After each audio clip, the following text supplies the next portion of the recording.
పూజ చేసేటప్పుడు ఇలా జరిగితే మీ ఇంట్లో దేవతలు ఉన్నట్టే. మీరు ఎంతో అదృష్టవంతులు. ఎవరైతే భక్తి శ్రద్ధలతో దేవుడిని పూజిస్తారో అలాంటి వారికి ఖచ్చితంగా మంచి జరుగుతుంది. మీకు ఎన్ని కష్టాలు వచ్చినా సరే దేవుడిని పూజించడం మాత్రం మర్చిపోకండి. ఏదో ఒక రోజున మీరు గొప్ప స్థాయికి ఎదుగుతారు. అయితే మన ఇంట్లో దీపారాధన చేసే సమయంలో ఆ దేవుడు ముందుగానే కొన్ని సంకేతాలను పంపిస్తాడట. ఆ శుభ సంకేతాలను గుర్తిస్తే దేవుని ఆశీర్వాదం సంపూర్ణంగా లభిస్తుంది.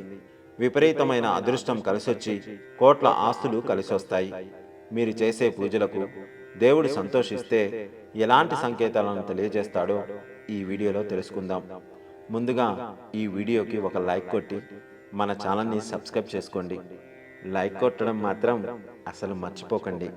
బ్రహ్మ ముహూర్తంలో దేవతలు తిరుగుతూ ఉంటారు కాబట్టి ఉదయం 3 గంటల నుండి 4:30 మధ్యలో ఎవరికైనా మేలుకో వస్తే మీ ఇంట్లో దేవతలు తిరుగుతున్నారని అర్థం.